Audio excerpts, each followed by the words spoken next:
Shalom Leikulam, Shalom para todos. Que o Eterno te abençoe e te guarde, a você, sua casa, sua família, toda a sua parentela. Que o Todo-Poderoso, o Rei de todo o Universo, possa falar o teu coração nessa noite, uma noite especial de terça-feira, que normalmente apresentamos aqui o Momento do Hebraico. Estamos em recesso no Momento do Hebraico, em transição para a quinta temporada, logo vai ser iniciada. Então vamos utilizar essa terça-feira de hoje para uma causa muito nobre. Estamos vivenciando uma semana para a celebração de mais uma festa. E é uma festa bíblica. Estamos falando da festa de Purim. Purim. Desde já, quero desejar a todos que estão nos assistindo Hag Purim Sameach, feliz festa de Purim. A festa descrita no livro de Esther. Então, estamos utilizando essa terça-feira para trazer para vocês o estudo que já apresentamos há muitos anos neste canal. Purim, como tudo começou, como tudo iniciou. Como essa festa iniciou? Qual é a história dessa festa? É uma história totalmente bíblica. Está na Escritura Sagrada.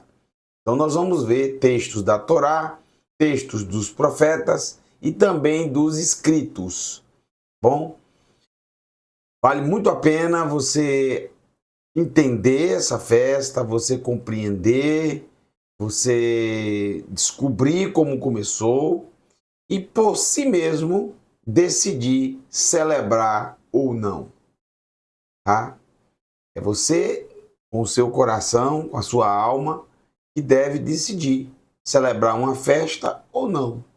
Se você achar que essa festa não vale a pena ser celebrada, não vale a pena ser o seu testemunho ser colocado adiante, você não celebra.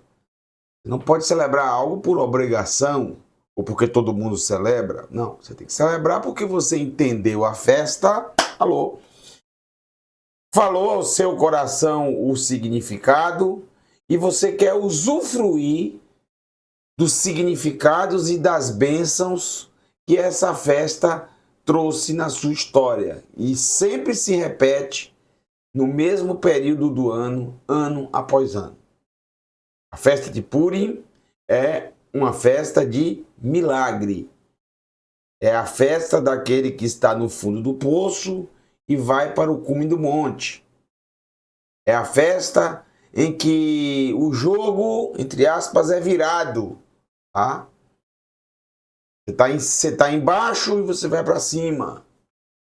É a festa dos impossíveis, né? Do impossível que acaba se realizando. Eu sou o professor Marcos Felipe, aqui do canal Techuvá Total. Fique conosco durante esse estudo e eu tenho certeza que ao final dele você vai compreender a festa. O objetivo desse estudo não é fazer você celebrar a festa, não é te convencer a nada, é simplesmente trazer para você o real significado dessa festa e os motivos pelos quais aquele que celebra acaba sendo abençoado. Por quê? Porque é uma festa bíblica que vale a pena ser testemunhada. Bom, Purim, como tudo começou. Abre o seu coração que nós vamos ler a palavra do Eterno. Abençoado seja o Todo-Poderoso, Rei de todo o Universo. Vamos lá. Purim, como tudo começou. Como tudo começou. Então, quando a gente fala de começo, a gente fala de onde? A gente fala do livro de Bereshit, Gênesis. É lá onde tudo começou. E a festa de Purim não é diferente. também começou em Bereshit, em Gênesis. Mas antes da gente começar a ler os textos, eu gostaria de já tirar uma dúvida para aqueles que nunca celebraram, para aqueles que nunca ouviram falar, ou para aqueles que já ouviram, mas nunca conseguiram compreender. As pessoas acabam associando e confundindo um pouco a festa de Purim com a festa de Yom HaKippurim, também conhecida como Yom Kippur. Né? Já ouviram falar em Yom Kippur, Yom HaKippurim? Na verdade, o termo Yom Kippur foi desenvolvido exatamente alterando o que está na Escritura, que na Escritura não existe Yom Kippur, não existe. Existe sempre Yom HaKippurim. A única diferença da palavra aqui, da festa, Purim para Kippurim, é um Kaf que você coloca aqui, ó. Você colocar aqui a letra Kaf, aí fica Kippurim, Kippurim, expiações. Então as pessoas acabam confundindo. A festa do Yom HaKippurim não é a festa do jejum? A pessoa fica triste, que a pessoa jejua, que a pessoa pede perdão. A festa de Purim não é a festa de alegria, que se coloca máscara, que se fantasia para lembrar da princesa Esther, que mudou o nome dela e escondeu sua identidade. Não são festas completamente diferentes? Por que o nome é tão parecido? E essa foi a causa de, durante a Idade Média, mais ou menos, mudarem o nome da festa do jejum, a festa da tristeza, dos pedidos de perdão, que é o Yom HaKippurim, para Yom Kippur, para não ter essa ligação com o Purim. Eu sempre digo que o Eterno ele não erra. Nunca. Nunca. Ele nunca vai errar. O ser humano é que não tem a capacidade de compreender os desígnios e os caminhos do Eterno. Quando o ser humano cai em si, se humilha e busca, ele acaba descobrindo que, na verdade, o Eterno não cometeu erro nenhum. Nós é que não conseguimos compreender as coisas. A festa de Purim é uma, a festa do Yom HaKippurim é outra. Isso é fato.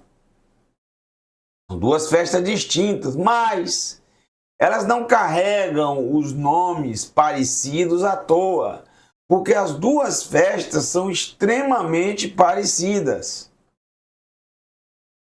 Ah, não, a festa de Purim é uma festa de alegria, mas é uma festa de alegria depois de toda a tristeza que o povo passou. Você quer ver algo que é muito semelhante? Na festa de Purim tem um momento do jejum também. O jejum de Esther. Assim como no Yom HaKippurim. Por quê? Porque havia um decreto de morte ao povo. Assim como no Yom HaKippurim, jejuamos pedindo perdão ao Eterno para que a dívida, para que o decreto contra nós, contra a nossa alma, pós o julgamento, seja anulado. Para que o Eterno tenha misericórdia, compaixão e nos perdoe. Observe, são festas completamente parecidas. E o que acontece após o período do jejum do Yom HaKippurim? Quando temos a certeza que os nossos nomes foram mantidos no livro da vida, ou seja, não seremos riscados, não seremos destruídos, nós nos alegramos, nos enchemos de alegria e começamos a preparar nossa cabana para a festa de Sucote. Na festa do Purim é a mesma coisa. Depois do jejum, e com a certeza que o Eterno virou o jogo, nos tirou do fundo do poço, nos colocou no cume da montanha, nós nos alegramos, exultamos, comemos, trocamos comidas entre si, presentes entre si, procuramos pessoas necessitadas para enviar comida, presentes, nos alegramos. Um milagre aconteceu. São festas muito semelhantes, se você observar toda a festa, não só um momento da festa. E quando se fala de Yom HaKippurim, só se olha o momento do jejum. Yom HaKippurim não é só isso. Quando se fala de Purim, é o momento que as pessoas estão fantasiadas, alegres, mas a festa não é só isso. Existe uma história por trás dela, de início, meio e fim. Tudo na vida tem início, meio e fim. Então, vamos para essa jornada agora, para você compreender essa festa. Abençoado seja o Eterno. E se o Eterno permitir, no próximo sábado, depois do pôr do sol, lá por volta das 19 horas, nós vamos celebrar essa festa. Essa festa é celebrada nesse ano, sábado, depois do pôr do sol.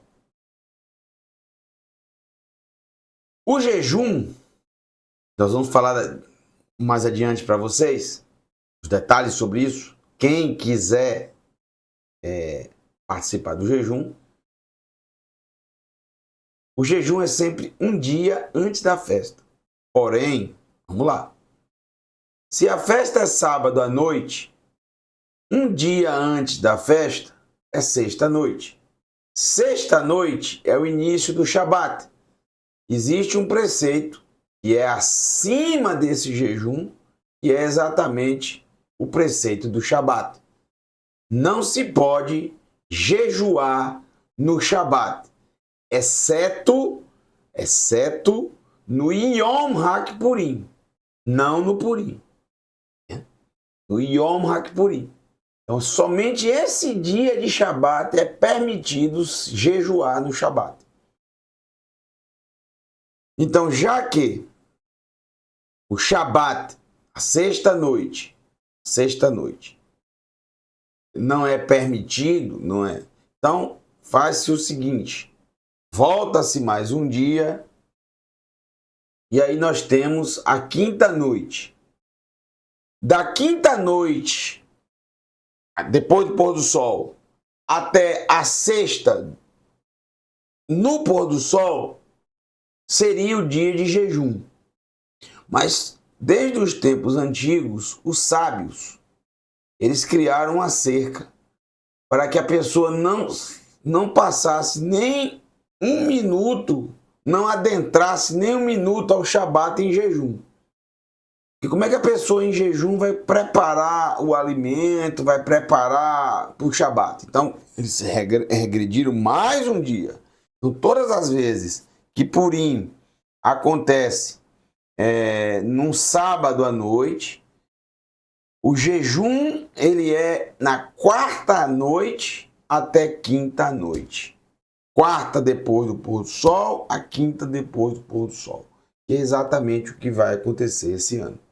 Então, se você vai fazer o jejum, na próxima quarta depois do pôr do sol, que é quando a quinta inicia. Quinta-feira inicia no calendário do Eterno, o quinto dia, na quarta depois do pôr do sol.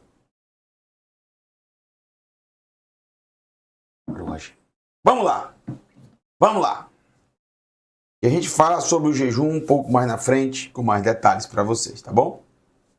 Vamos fazer um breve estudo e trazer esse panorama para você.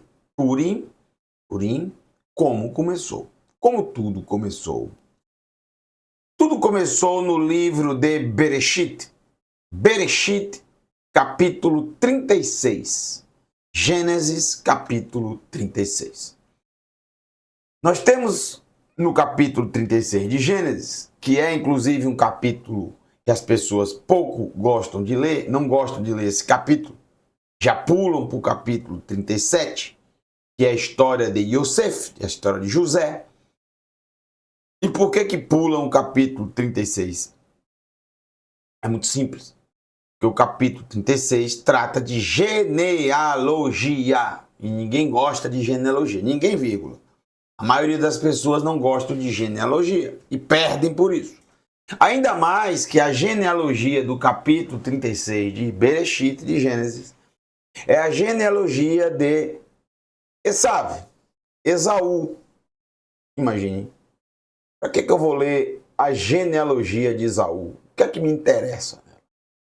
É aí que as pessoas acabam perdendo muitas informações valiosas na Escritura, como essa que nós vamos ver agora. Observe que para você entender a festa de Purim, você precisa ler a genealogia de Esaú, senão você não vai compreender a festa de Purim. Vamos lá. Ele alufei binei Esaú. Ele alufei binei Esaú. Estes são os príncipes, na verdade, chefes, que é assim que é a palavra aluf, chefe, assim como eles eram chamados, chefes, os cabeças. Estes são os chefes dos filhos de Esaú. Binei Elifaz, Behor Esaú. Os filhos de Elifaz, o primogênito de Esaú. Vamos ver o nome desses chefes. Aluf, o chefe Teimã. O chefe Teimã, muito importante isso aqui. Você vê como genealogia é importante, gente. Esse nome aqui é importantíssimo, porque um dos amigos de Iov, um dos amigos de Jó, ele é exatamente descendente de Teimã, mostrando claramente onde se passa a história de Iov, de Jó, de que povo ele pertencia, de onde ele vem. Você vê, genealogia é extremamente importante. Extremamente importante. Então você não compreende de onde vieram as pessoas, de onde vieram as famílias, de onde vieram os povos, a história, o porquê.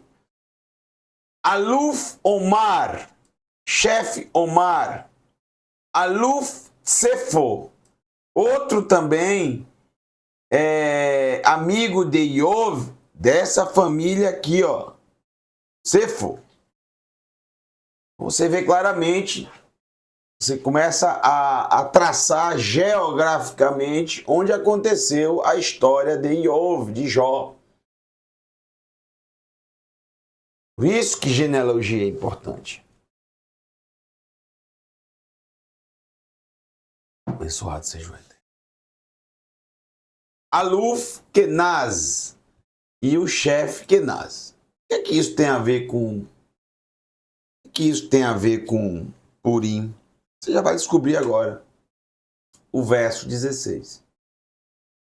Preste atenção. Estamos vendo a genealogia de Esaú e dos seus descendentes. Genealogia em hebraico é Toldot. Genealogias.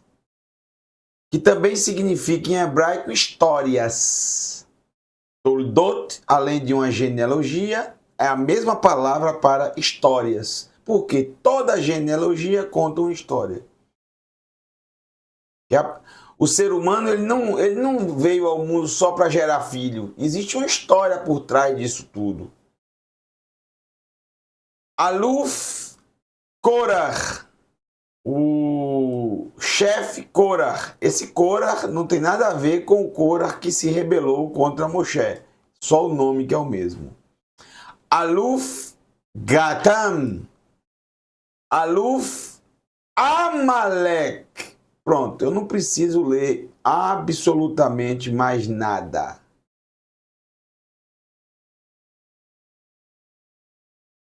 Nós descobrimos algo aqui fantástico. De onde vem Amaleque? Amaleque, ele é descendente de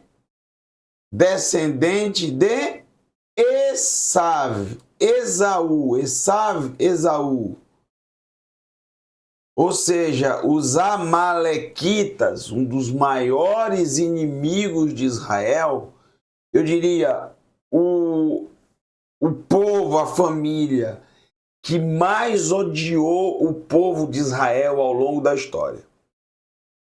Por que eu digo isso? Porque Amaleque, ao contrário de outros inimigos de Israel, eles não tinham absolutamente nenhum motivo para isso. Por exemplo, Israel não passou pela terra dele, Israel não declarou guerra a Amaleque. Diferente de, por exemplo, Balac de Moabe. O povo de Israel se instalou na sua terra, nas planícies de Moabe. É uma coisa completamente diferente quando ele busca ali alguma maneira para guerrear contra Israel, contratando inclusive um feiticeiro. É diferente. Amaleque não, Amaleque odiava Israel sem motivo nenhum. O único motivo que a gente vê é algo muito antigo, familiar, entre Esaú e Jacó, quando teve aquele problema da questão da primogenitura e da bênção do pai. Fora isso, nós não temos mais nada entre Israel e Amaleque. Amaleque parece ser, de todos os filhos de Esaú, aquele que concentrou o ódio do seu pai, o patriarca, e colocou esse ódio nos níveis mais elevados, ensinando aos seus descendentes a odiar Israel e buscar a sua destruição. Amaleque, então, vivia com um propósito definido: destruir o povo de Israel. Isso é muito importante para você entender Purim. Muito importante.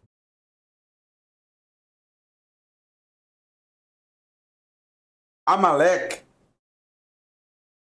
ele é citado em Shemot, Êxodo, capítulo 15.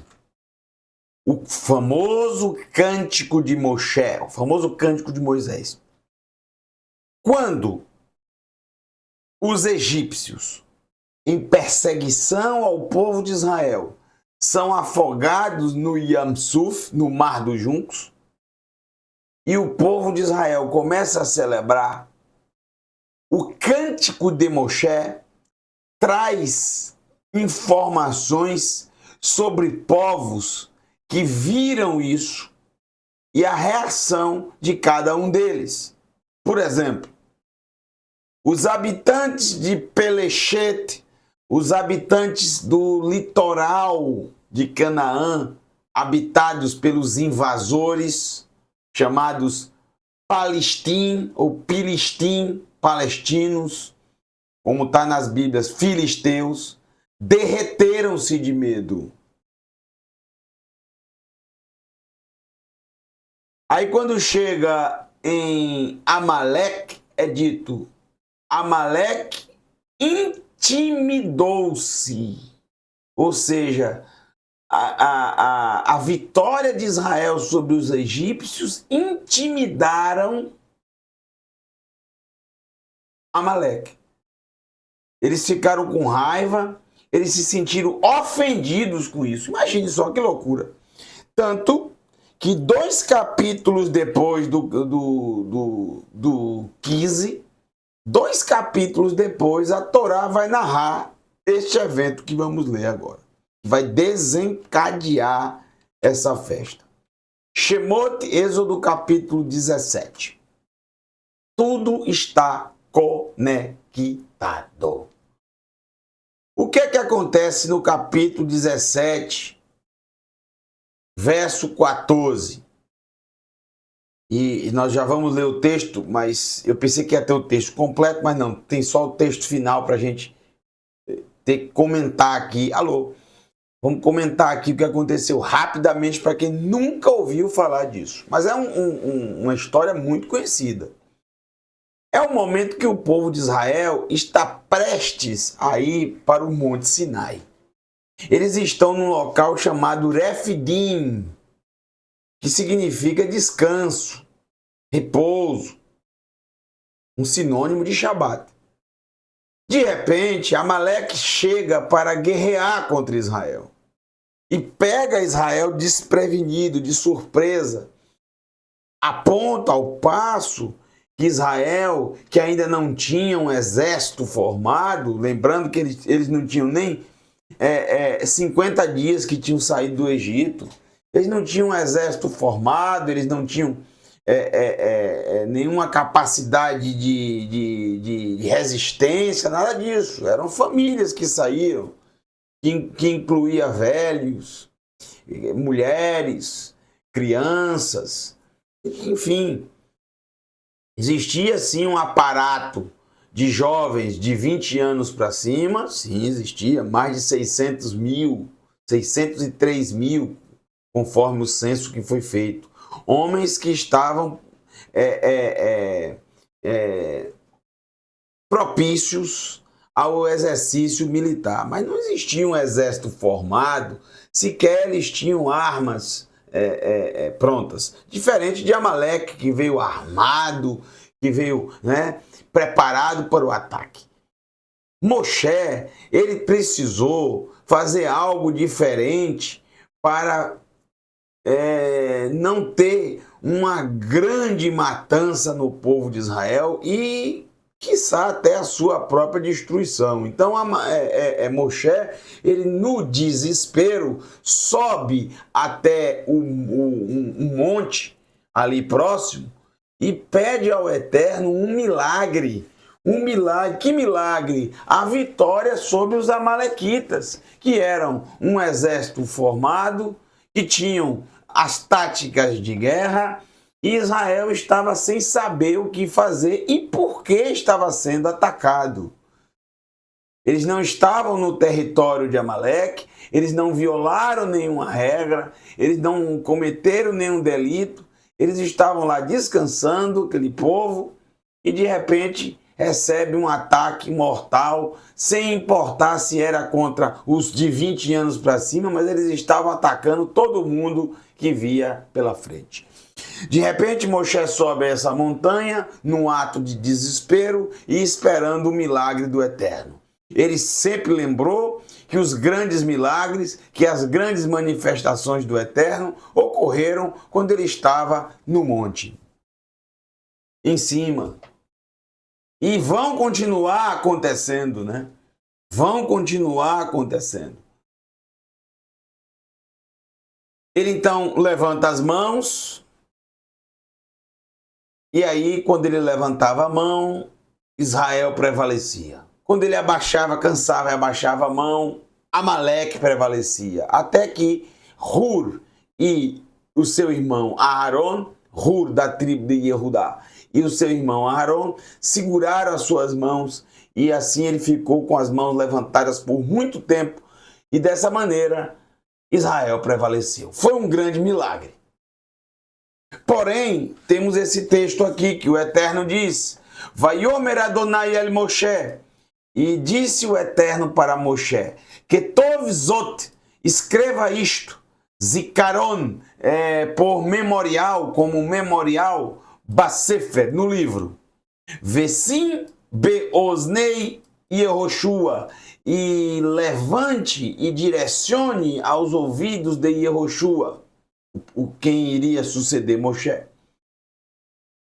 Que marro Emre et zerer Amalek mitachat Hashamayim, pois apagarei, riscando a lembrança, a memória de Amaleque de debaixo dos céus. Por que o Eterno mandou escrever isso? Porque é algo, um documento que ficaria para a próxima geração. Uma ordem do Eterno. Apagar a lembrança de Amaleque de debaixo dos céus. E isso deveria ser concretizado, cumprido, porque Amaleque lutou contra o trono do Eterno, contra a vontade do Eterno, contra o povo do Eterno. E aí Moshe vai e vem e construiu Moshe Misbeach, um altar, Vaikra Shemo, e chamou o seu nome Adonai Nissi, que significa o Eterno é o meu milagre. Nes, em hebraico, é milagre. Nissi, o meu milagre. É isso que ele fez, por quê? Porque o Eterno, ele declara que não foram as mãos dele que fez o povo de Israel vencer. Ele declara para todos, com aquele altar, que a vitória veio pelo milagre do Eterno. Foi o Eterno que foi o milagre de Moshe, e não as mãos de Moshe. As mãos só foram ali um canal do milagre do Eterno. Abençoado seja o Eterno, Rei de todo o universo. E aqui está escrito, Vaiomer, e disse, Ki Iad, pois a mão, Al-Kes-Iá, pois a mão foi contra o trono, Kes-Iá, contra o trono de Iá. Milchamal Adonai, guerreará pelo Eterno, Ba-Amalek, contra Amaleque, Midor, de geração a geração. Então, o Eterno declara que, de geração a geração, o povo de Israel deverá guerrear pelo Eterno, pela ordem do Eterno, pela vontade do Eterno, Ba-Amalek, contra Amaleque, de geração a geração. A festa de Purim é exatamente este contexto. Se você entendeu até agora, você vai entender a festa de Purim. E para incrementar ainda mais, eu trago mais um capítulo dessa história, mais um elo que vai se juntando na corrente, e aí você vai ter todo o panorama da festa. Não adianta só entender o livro a história da festa de Purim lendo o livro de Esther, que você não vai entender. Você precisa desse panorama completo. Passamos por Gênesis, passamos por Êxodo, Bereshit e Shemot, e agora vamos para os profetas. Os profetas é Shemuel. Olha quanto tempo passou e até agora o povo de Israel não cumpriu o que está escrito no livro que o Eterno ordenou que fosse escrito. O povo de Israel deveria lutar pelo Eterno contra Amaleque, geração após geração. Até agora isso não foi cumprido. Amaleque vai crescendo, crescendo, crescendo.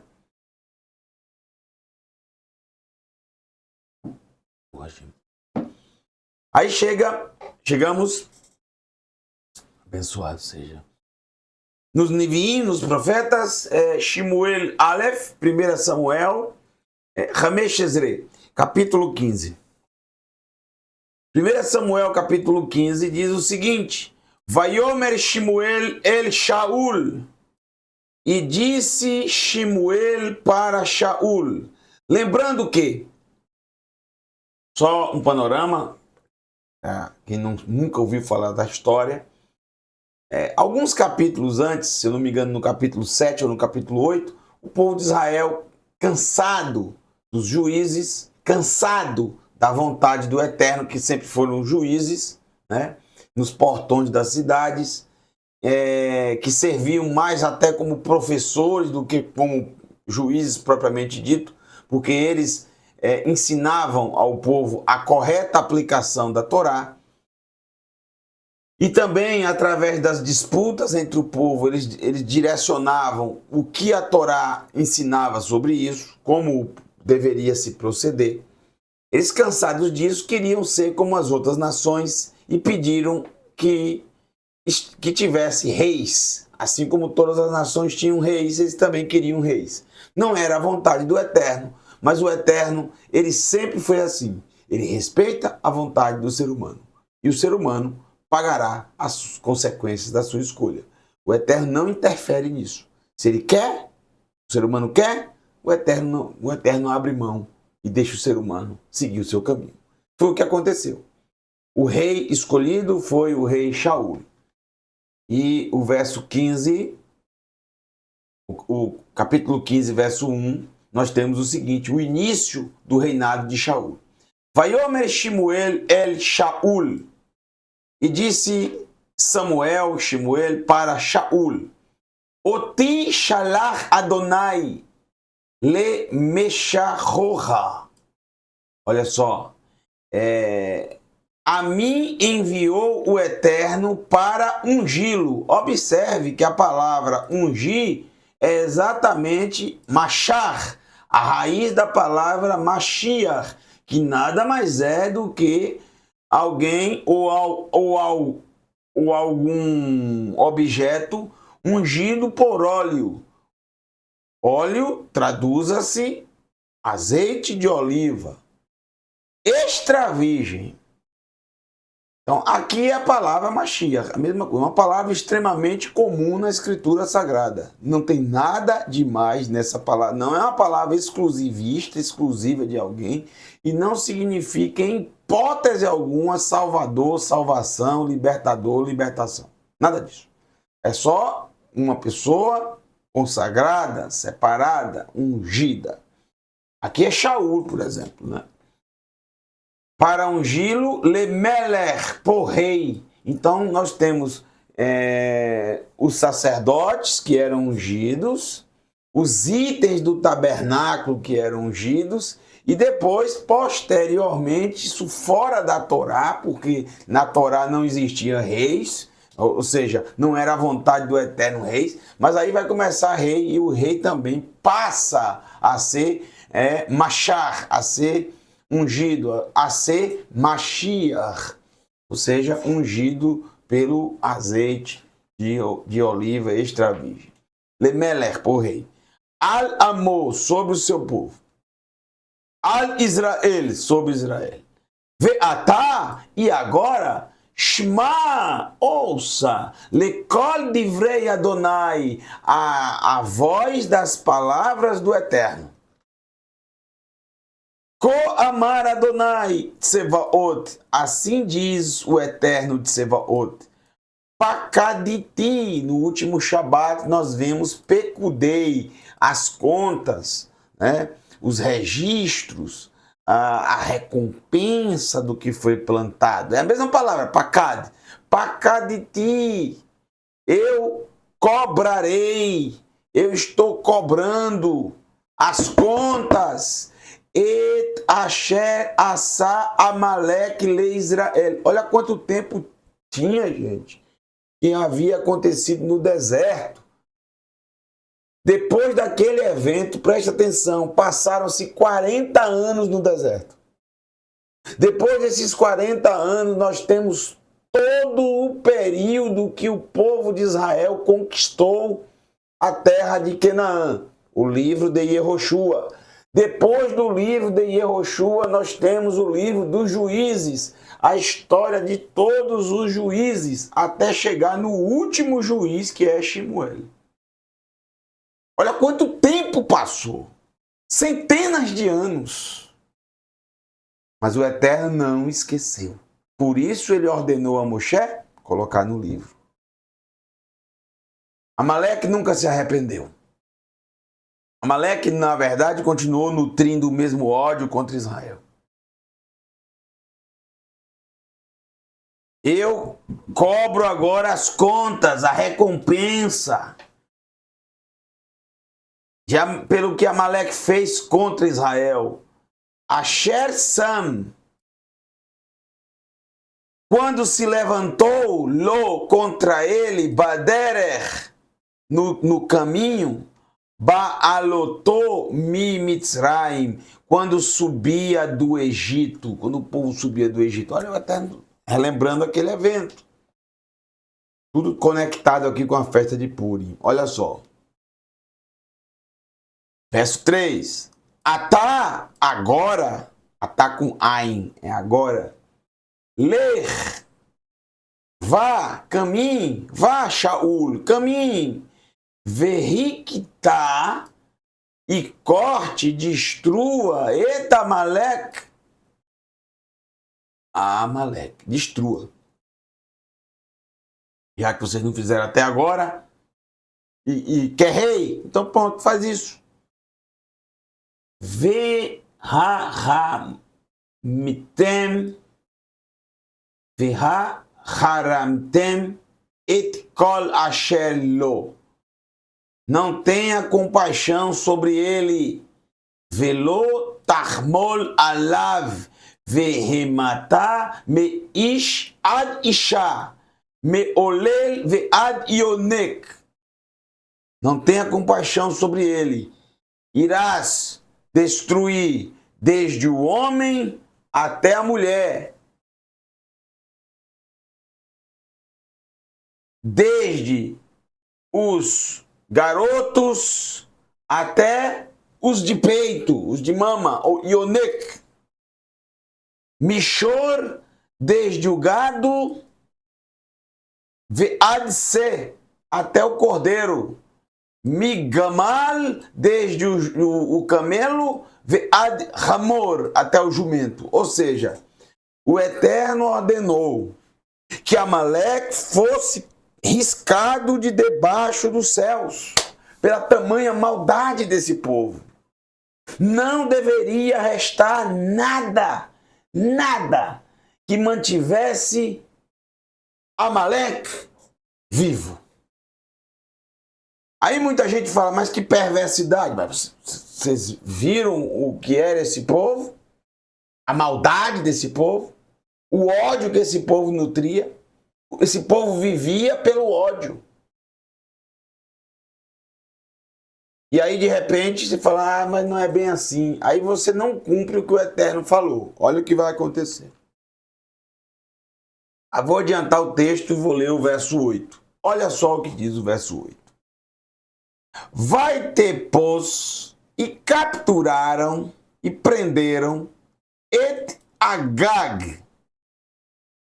E capturaram a Agag, Melech Amaleque. O nome dele? Agag. Grave isso. Agag. Agag. Agag, Melech Amaleque, rei de Amaleque. Ele e a família dele. Rai, vivo. Ve'et kol ha'am, e todo o povo, Reherim, Lepi, Harev. E todo o povo foi destruído pela boca da espada, ao fio da espada. Então, eles cumpriram quase o que o Eterno exigiu, ordenou. Mas a família real, Agag e os descendentes dele, foram poupados. Quando falar que Agag, não é só Agag, é Agag e a família de Agag. Shaul, ele estava começando o reinado e quis dar uma cortesia profissional. Ele é rei, eu sou rei, então eu vou dar essa cortesia a ele. O povo dele já não existe mais. Então olha só, ele desobedece ao Eterno. Diz o texto, para a tristeza nossa de ler, Vaiarmol, e teve compaixão, Shaul, o rei, Ve'ha'am, e o povo, al Agag, sobre Agag. Ve'al meitav hatson, e sobre o melhor das ovelhas. Ve'habakar, e o melhor das vacas. Ve'hamishnim, ve'al hakarim, ve'al kol hatov, ve'lo avu harimam, ve'chol ha-melacha,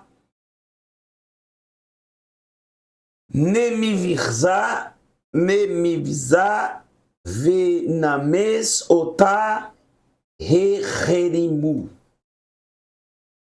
Além dele poupar Agag, e claro, a família de Agag, ele também poupou o melhor das ovelhas e das vacas, além da segunda qualidade, e os cordeiros e o melhor que havia, e não os quiseram destruir totalmente. Porém, tudo que era fraco e desprezível, entre as ovelhas, o gado, eles destruíram. Aí vem a famosa frase da Escritura Sagrada que as pessoas usam muito fora de contexto. Vaihi devar Adonai el Shimuel lemor, e veio a palavra do Eterno para Shimuel dizendo: Nihamti, estou desconsolado, ki himelachti et Shaul lemelech, por ter colocado Shaul, por ter dado reinado a Shaul, ou ter colocado Shaul para reinar. Que Shav me aharai, pois ele voltou, ele se voltou de me seguir, ele não me seguiu, ele não me obedeceu. Ve'et devarai, e a minha palavra, lohekim, não executou. Vaihar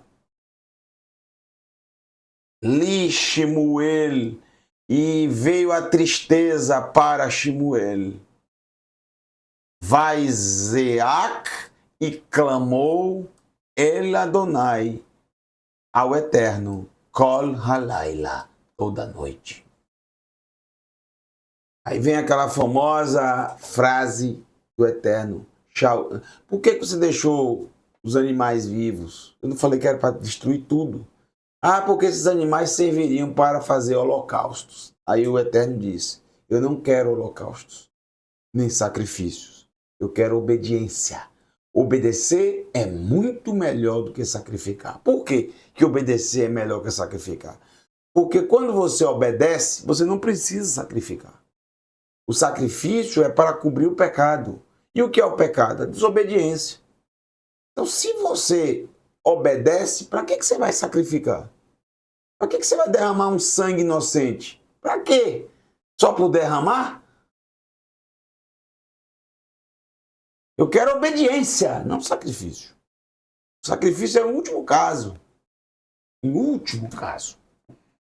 Quando não tem jeito.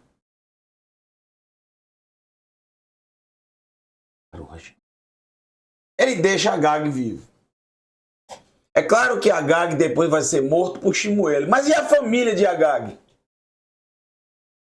Estão soltos no mundo, vão reproduzir, e o ódio contra Israel vai para uma escala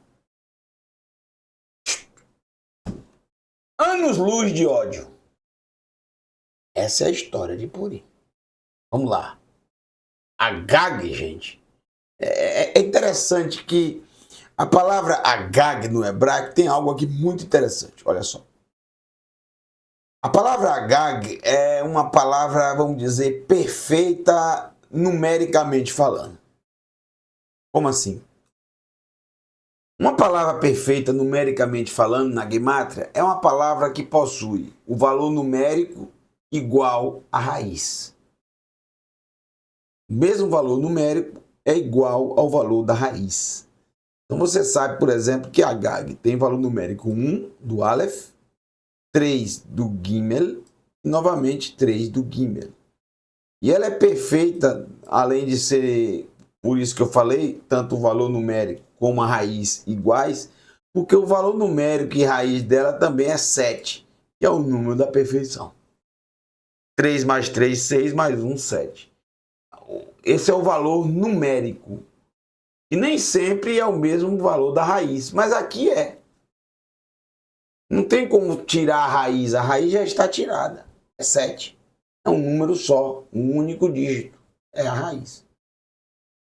Isso é interessantíssimo a gente notar, porque Shaul, exatamente no número 7, ele caiu. Só faltava isso para ser perfeito. E ele caiu. Se ele tivesse deixado os animais vivos, não haveria consequência para Israel no futuro. Mas deixar a família de Agag viva, trará consequências terríveis, que é aí que vamos chegar na festa de Purim. Por muito pouco, o povo de Israel não foi destruído.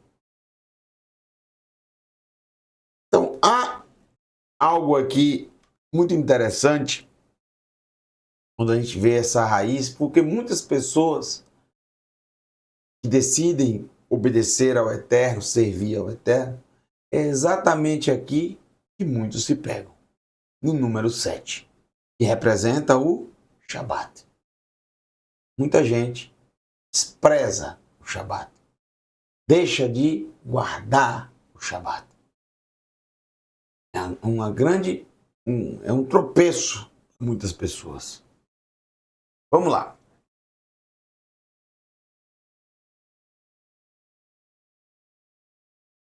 Baruch Hashem, abençoado seja o Eterno. Vamos para o segundo capítulo de Shemuel. Capítulo 2 Shemuel, Shemuel Bet, capítulo 1. Olha que interessante. Vaiomer Hanaar, e disse o jovem Hamagidlo, contando para ele, dando notícia para ele.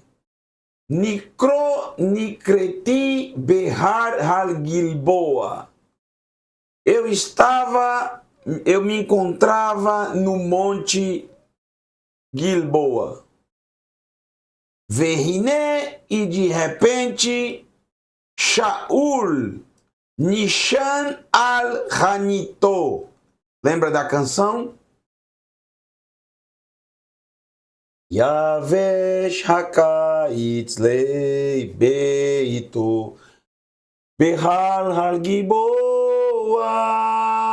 Nishan Shaul al-Hanito Behal Halgiboa Ragnar Gerimo Ragnar Mimnei Amalek.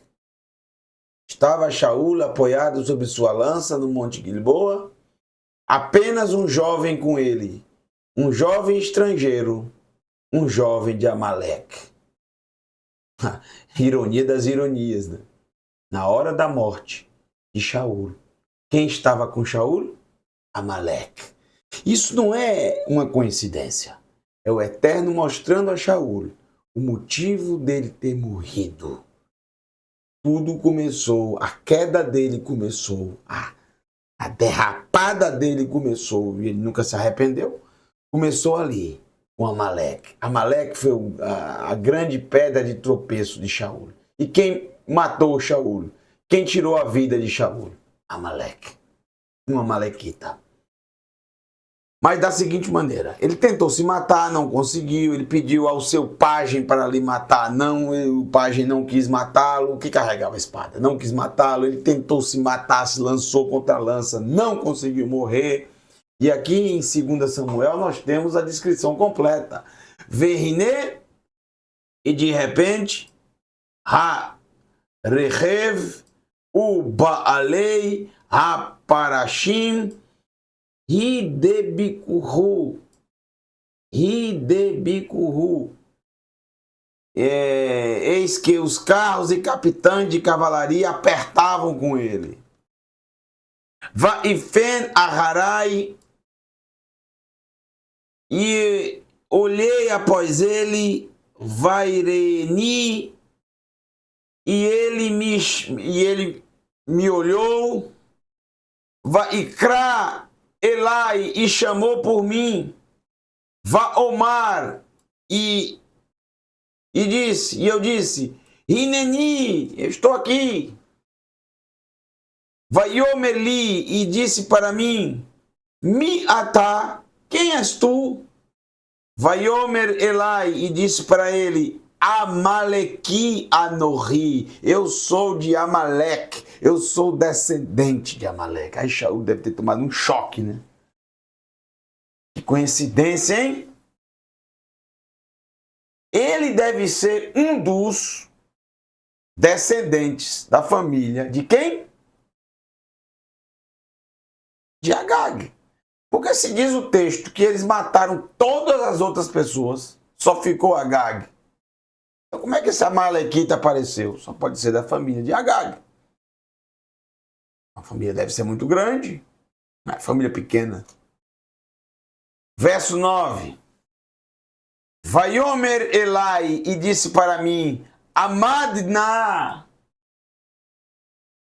Alai, arremessa-te contra mim, eu rogo. O moteni, e mata-me. Que arrasani rachabates, porque angústias me têm cercado. Que hal od nafshi bi, pois ainda está viva, ainda está em mim, ainda está viva a minha alma. A minha alma ainda está viva, a minha alma ainda não morreu. Eu preciso morrer, eu quero morrer, eu não consigo.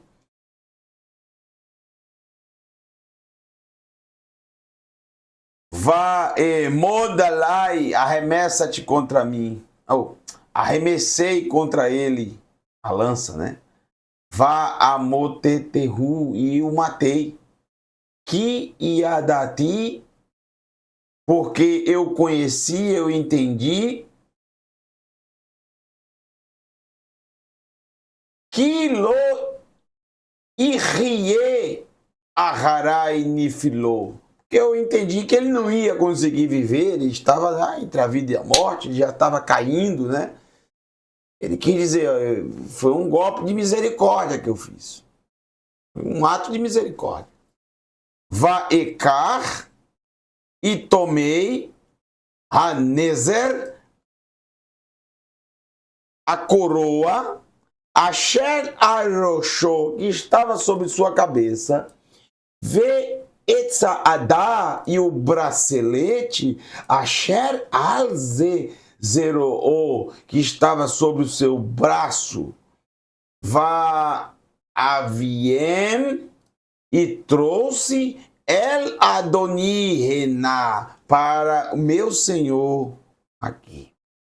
Esse Amalequita está falando para Davi Amelech, pensando que receberia de Davi Amelech, do rei Davi, um prêmio, uma recompensa. O que é que Davi fez? O matou no mesmo momento. Matou o Amalequita. Bom,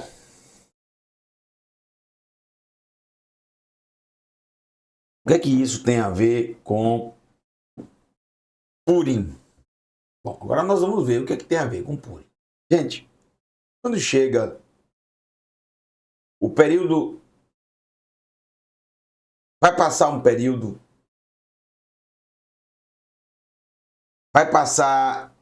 período,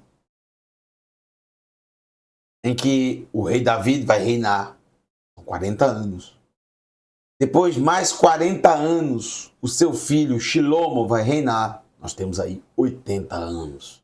Aí depois vai ter a divisão entre as 10 tribos, que será intitulada Casa de Israel, e as outras 3 tribos, Yehudá, Beniamim e Levi, que será Yehudá.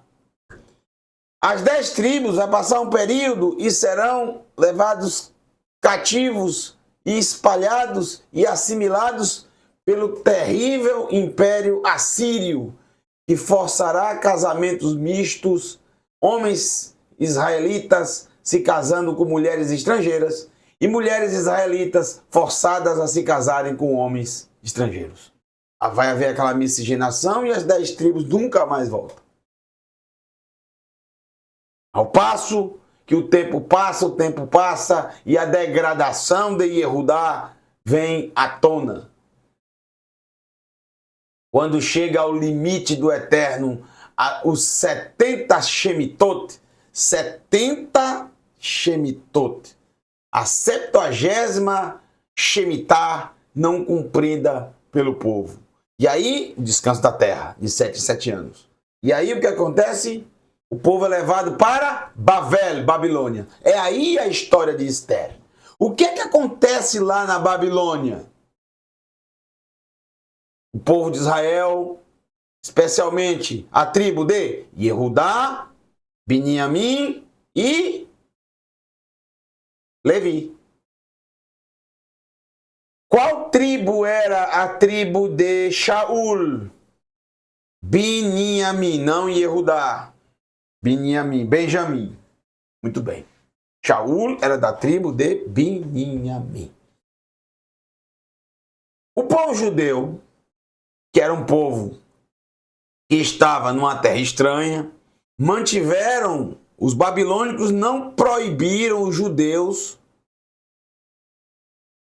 de manter a sua identidade. Eles mantiveram a sua identidade. Alguns dos babilônicos pegaram para trabalhar nos palácios. Os babilônicos fizeram questão de mudar os nomes, colocaram nomes babilônicos, como, por exemplo, Daniel, né? Belsazar, entre outros. Mas em si o povo de Israel continuou ali com os seus costumes, não perderam a sua herança, a sua identidade, não perderam. Cada um sabia de qual tribo era, cada um sabia quem eram seus pais, cada um sabia o seu idioma, né? Mas era um povo cativo em terra estranha. Por isso, nós temos aqui essa história, a história de Esther, que se passa exatamente nesse momento. Contextualizei para vocês muito resumidamente. Então, eu vou trazer para vocês agora um pouco do livro de Esther para vocês entenderem, que é o seguinte. A época do rei Ahasverosh, que algumas traduções trazem Assuero, nós temos que a rainha Vasti, que era a rainha, a esposa de Ahasverosh, ele teve um problema com essa esposa. Não vou citar aqui agora porque não temos tempo para isso. A questão é que ela vai ser destituída, ele vai se separar dela. E aí ele vai agora ter que escolher uma outra rainha. Muitas mulheres se candidatam, quem não queria ser, né, a rainha do homem mais poderoso da terra naquele momento. E aí muitas mulheres se candidatam, entre elas, uma israelita, que teve o seu nome alterado, que teve o seu nome mudado para esconder a sua identidade.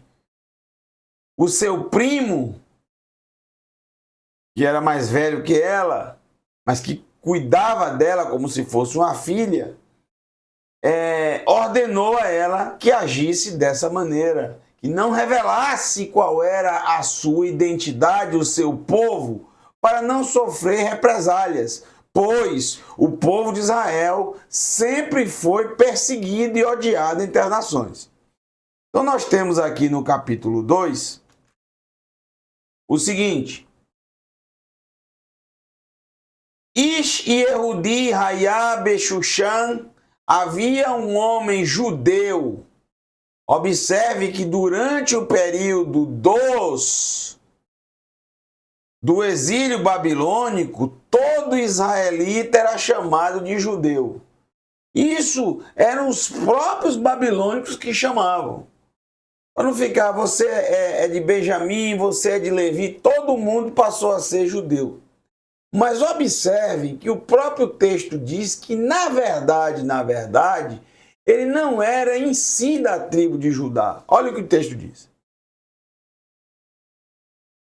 O Shmo Mordecai, seu nome era Mordecai, Ben Yair, filho de Yair, Ben Shimi, filho de Shimi, Ben Kishi, filho de Kish, toda a genealogia.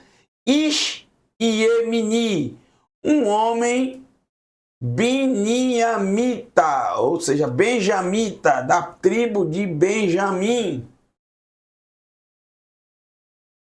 Da tribo de Benjamim.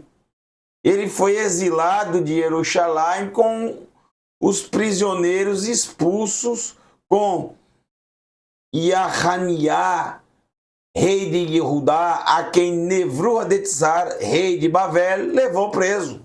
Então, eles vieram para o exílio na época de Nabucodonosor. Observe que, na verdade, esse Mordecai, diz o texto, Vaihi Omen et Hadassah, ele havia sustentado Hadassah.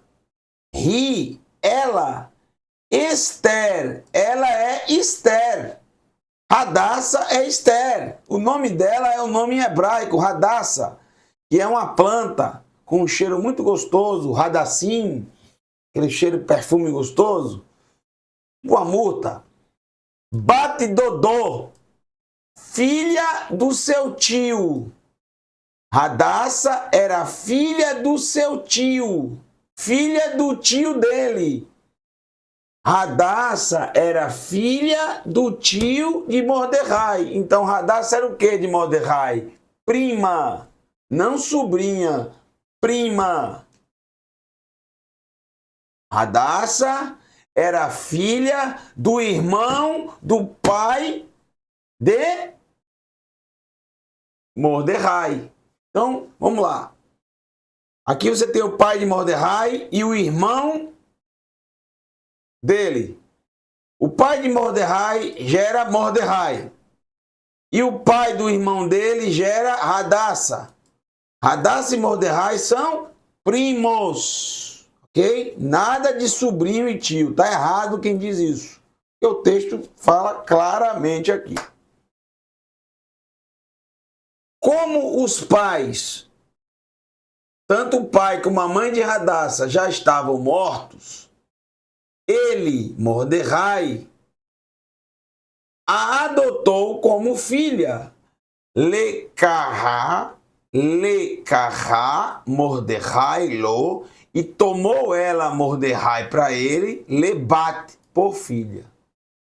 Entendeu? Adotou como filha. Um gesto muito nobre, né? Ok? Entenderam aí? Muito bem. Nós temos um texto na Escritura Sagrada que é muito interessante, na Torá. Eu vou mostrar para vocês agora. Olha só. Olha que interessante. Aqui, ó. No livro de Dvarim, nós temos aqui a palavra muito parecida com Esther. Porém, Esther, na língua babilônica, significa estrela. Mas na língua hebraica, seria uma coisa completamente diferente. Seria algo como seter, em hebraico, que é esconder, ocultar. Observem aqui, Dvarim, Deuteronômio 31:18. Vê Anohi, e eu, Raster Astir Panai Bayom Hahu, e eu me esconderei, diz o Eterno. A promessa do Eterno é essa. e eu me esconderei, escondendo a minha face naquele dia, hein? Al-Kol Hara'a, por todo o mal, Asher Assá, que tiver feito, que vocês fizerem, que paná, pois viraram a face, El Elohim Aherim, para outros deuses. O Eterno diz que iria esconder-se. E o termo é bem interessante, é o mesmo termo de Esther. Se você vê no hebraico, Esther é assim. Aleph, Samer, Tav, Resh. Só não tem esse Yud aqui.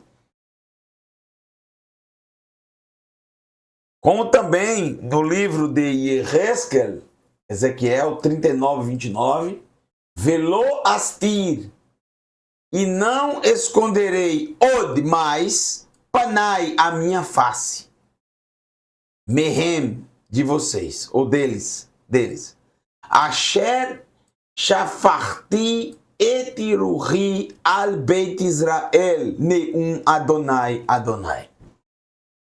Quando eu derramar meu mover sobre a casa de Israel, diz o Eterno. É interessante demais, gente, pois o livro de Esther é o único livro da Escritura Sagrada que não faz menção uma vez sequer do Eterno. Isto é simplesmente incrível, né? Nenhuma vez sequer é citado o nome do Eterno ou títulos como Adonai, ou como Elohim, ou como El Shaddai. Não. Nada! Não há menção alguma. O Eterno está completamente escondido, como ele prometeu que faria. Se escondeu a sua face. É por isso que tem esse costume, tanto por causa de Esther ter escondido a sua identidade, como também por causa do Eterno de ter escondido a sua face. Mas ele não se apartou da história, ele não deixou o seu povo na mão, ele ficou nos bastidores, ele não aparece na história, mas a gente claramente vê o mover dele. Ele atuando, ele se movendo, os milagres acontecendo. É assim, é. Parece que o Eterno se esqueceu, parece que o Eterno se escondeu, parece que o Eterno não está na história, mas ele está ali sim. Nos bastidores, mexendo os pauzinhos e fazendo o milagre acontecer. Essa é a festa de Purim. Agora, vamos voltar para onde nós estávamos, para a gente finalizar e vocês entenderem por completo essa festa incrível. Já vimos que tanto Esther como Mordecai eram da tribo de tribo de Beniamim. Para lá e para cá. Você planta, você colhe. Exatamente. Por causa de Shaul, que era da tribo de Beniamim, de Benjamim, e deixou escapar a família de Agag. E aí nós temos exatamente o que? Esther vai se tornar rainha. Como é que tantas mulheres lindas tinham? Logo essa foi ser escolhida. Intervenção do Eterno. Ela achou graça aos olhos do rei. Só ela, mas nenhuma outra. Intervenção do Eterno. E aí o que acontece? Chegamos no capítulo 3. E aqui nós temos algo muito interessante. Preste bem atenção.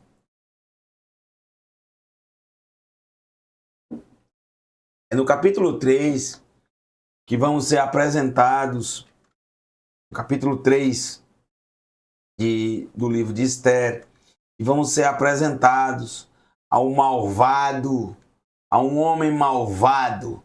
E vocês precisam saber quem é ele. Por que ele é malvado? Porque ele queria a todo custo destruir o povo de Israel. Para isso, inclusive, ele deu toda a sua riqueza, toneladas de prata, para o rei, só para o rei emitir um decreto. Um decreto para a aniquilação do povo de Israel. Então veja, a destruição do povo de Israel era mais importante para esse homem do que qualquer riqueza. Isso é realmente um ódio inexplicável. Mas é explicável se você compreender toda a história.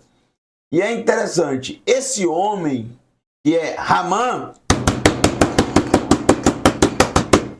e essa é uma tradição, todas as vezes que fala o nome desse malvado, se bate na mesa. O nome desse malvado nada mais é que a capital da Jordânia. A Jordânia, a capital da Jordânia, recebe esse nome, inclusive. Em hebraico é a mesma escrita. Observe, esse malvado no livro de Esté está presente 54 vezes. São 54 vezes que o nome dele será lido. E 54 vezes que você fará muito barulho para que ninguém ouça quando lerem o nome dele. Porque ele foi muito perverso, gente. É interessante que 54 é exatamente o número das porções da Torá. Isso também não pode passar desapercebido. Nem 53, nem 52, nem 55, 54. São as porções semanais da Torá.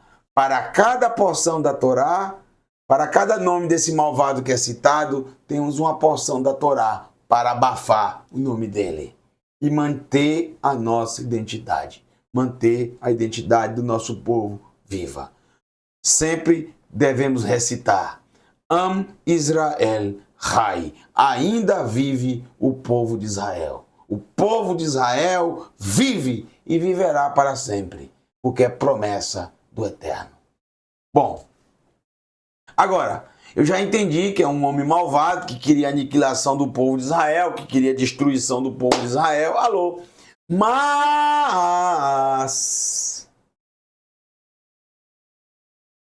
de onde ele vem? Agora você vai compreender tudo. Tudo. Vamos ver? Capítulo 3. Presta atenção. Segura aí, viu?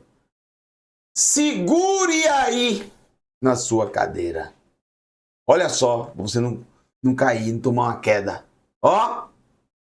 Ahar hadvarim haele. Depois destas palavras, Gidal Hamelech Ahasverosh começou a reparar o rei Ahasverosh em Ramã.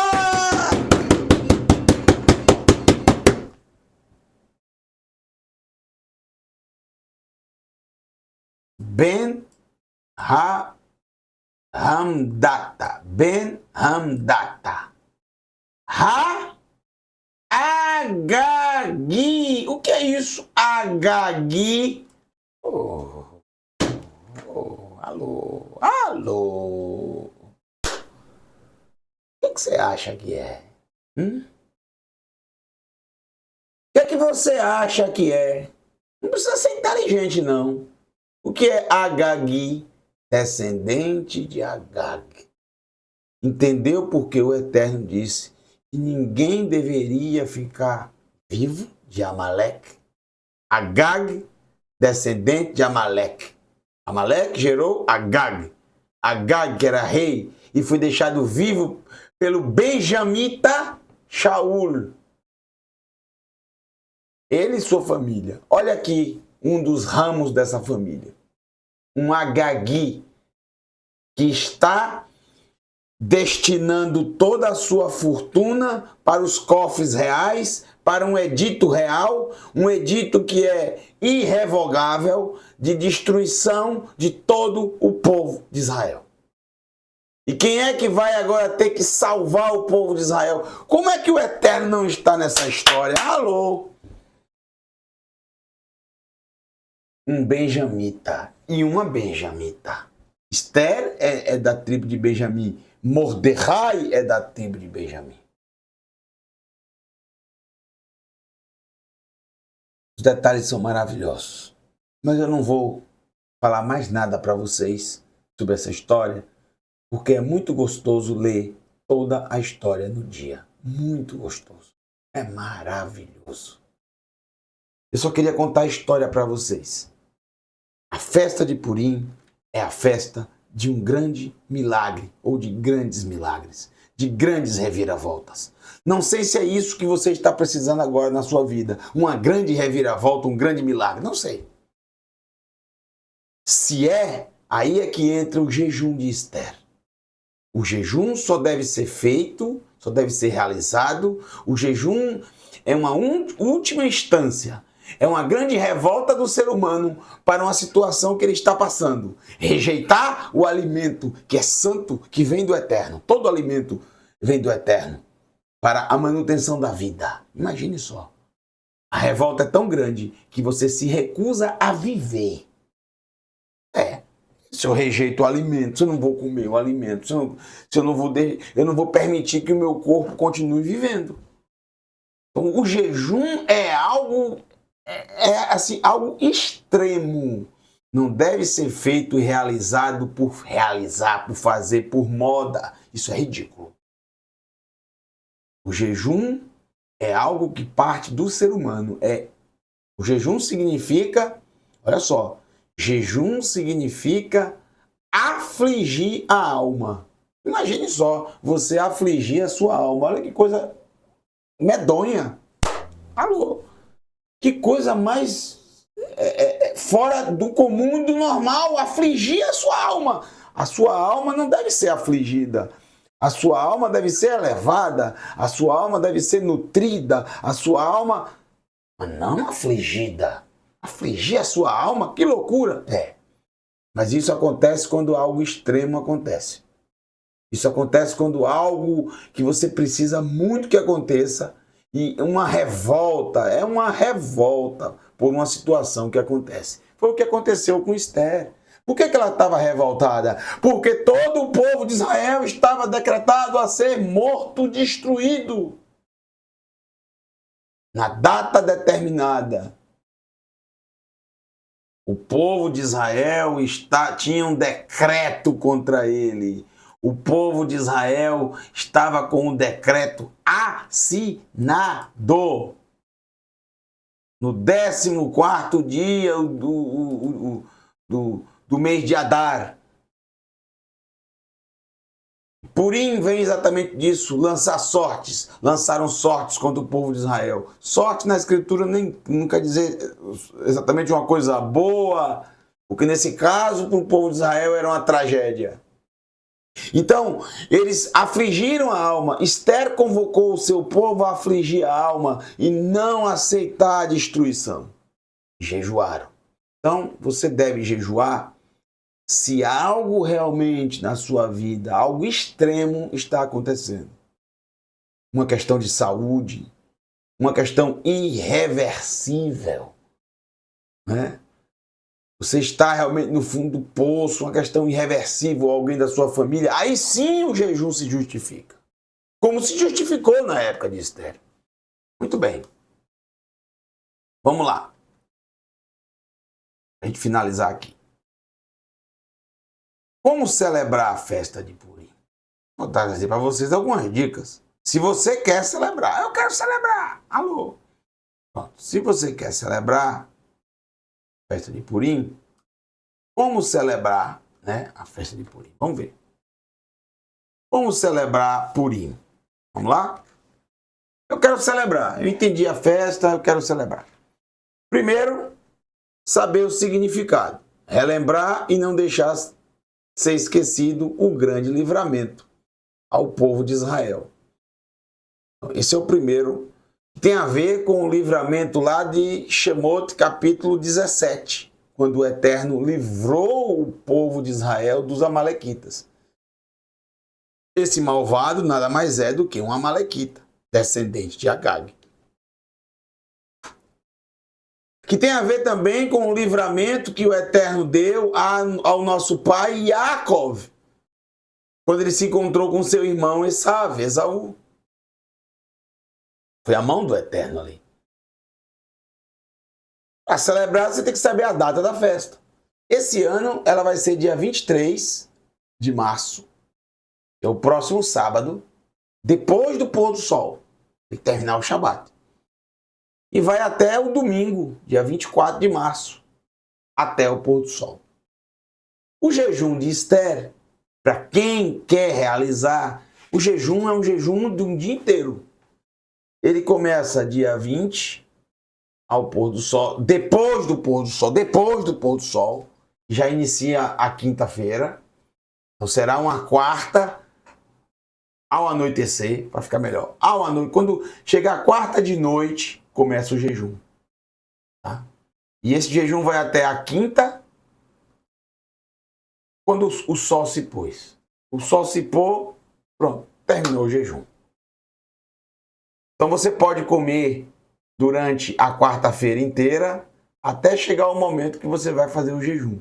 E você vai poder comer na quinta-feira, depois que terminar o jejum, que é ao pôr do sol.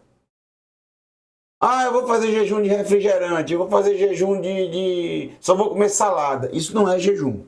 Se você quer fazer algo, faça de acordo com a Escritura. Ou então não faz. Vou fazer jejum de refrigerante, isso é a pior bobagem do mundo. Não faz, porque isso não é afligir alma. Afligir alma é ficar sem comer e sem beber. Se você não pode comer, ficar sem comer, não faça. Se você não pode ficar sem beber, não faça. Se você toma remédios, não faça. Não faça o jejum. Tá bom? Porque a vida vem em primeiro lugar. Não faça. O jejum é algo extremo. Repito, é algo extremo. Eu, particularmente, eu só faço o jejum no Yom HaKippurim. Já fiz algum jejum de Esther? Já, mas foi por situações extremas. Não costumo fazer sempre. Foi algo extremo. Eu nem me lembro mais o que foi. Tem tanto tempo isso. Tá? Mas não estou dizendo a você para não fazer. Estou explicando a você como funciona. Tá? Como um professor explicando a você. Você faz se você quiser. Ou não faz se você quiser. Para celebrar a festa de Purim, é costume, como está no próprio livro de Esther, enviar porções de comida para o próximo. Também dar presentes aos pobres. Né? Presentes aos pobres também está lá no livro de Esther. Um outro costume, e está muito baseado na festa, é se fantasiar. Colocar uma fantasia, colocar uma peruca, uma coisa, sei lá, qualquer tipo de fantasia que você quiser. Isso é muito bom, que envolve os filhos, a família, e a festa fica divertida. E o mais importante da festa é a leitura da Megilat Esther, do livro de Esther. Essa leitura é importantíssima. Importantíssima. Ser realizada exatamente durante a festa. Reúne a família, reúne os amigos, e é uma leitura descontraída. Você pode chamar várias pessoas para ler parte do livro, e todas as vezes, quando o nome do malvado for citado, fazer bastante barulho, para que o nome dele não seja escutado, não seja ouvido. Né? Então, é costume fazer porções de comida, doces. Alguns fazem um doce chamado a orelha do malvado, né? Que é um doce triangular, assim, é tipo como fosse um triângulo, né? Assim, o doce. E aqui no meio tem um recheio aqui de goiaba, de morango, não sei. É muito gostoso. É uma festa muito gostosa. Uma festa animada, uma festa maravilhosa. E o mais importante dessa festa é que testemunhamos uma história incrível de milagres, de reviravoltas, de sair do fundo do poço e ir para o cume da montanha. Eu espero que você tenha entendido o real significado dessa festa. Como é importante obedecer ao Eterno, porque mais na frente acabamos colhendo os frutos. Mas também, como é importante ver o amor do Eterno pelo seu povo, que mesmo se escondendo, mesmo escondendo a sua face, não deixa o seu povo perecer. Eu não sei se é a sua situação agora, mas se for,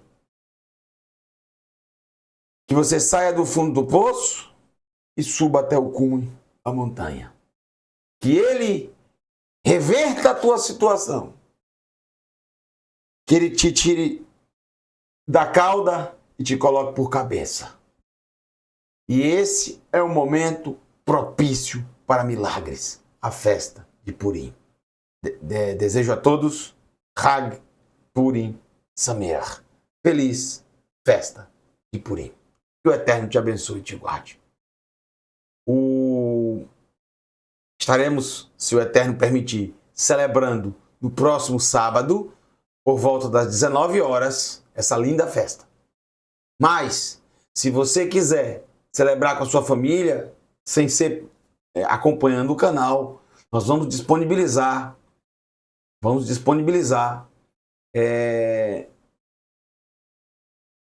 o PDF no grupo do Telegram para vocês, tá bom?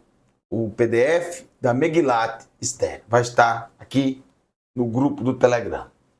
Para finalizar, eu quero colocar essa canção, já que nós falamos bastante sobre Shaul, sobre o Monte Gilboa, sobre como ele morreu.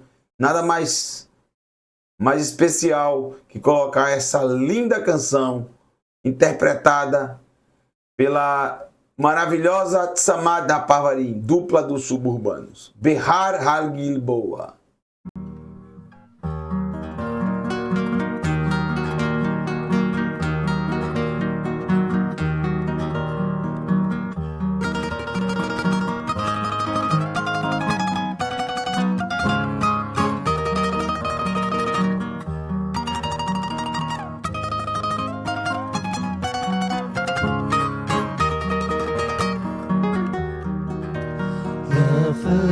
הקיץ ואיתו בהר הגלבוע נשאר שאול הלחן איתו בהר הגלבוע רק נער גרימו רק נער מבני עמלק יבש וחם יבש וחם הקיץ והאמת האדמה צבעה פחם הקיץ והאמת אולי היה שרב אולי זו הייתה שעת שקיעה אולי שקיעת זהב כמו היום באותה שעה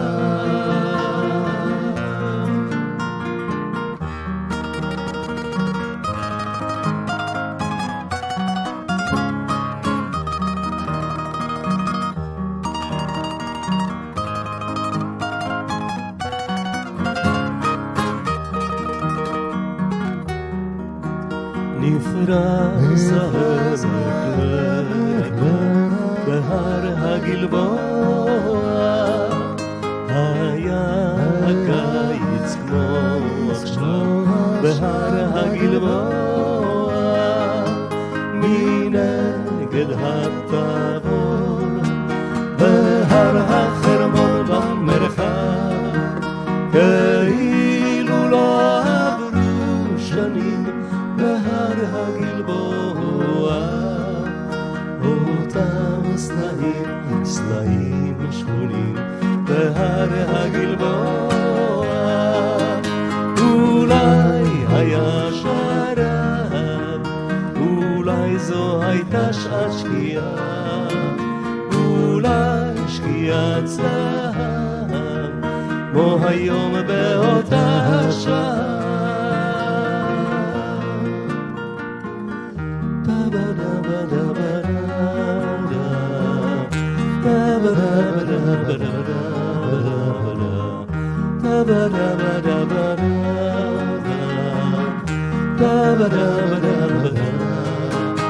אולי היה שרב, אולי זו הייתה שעת שקיעה, אולי שקיעת זהב, כמו היום באותה שעה.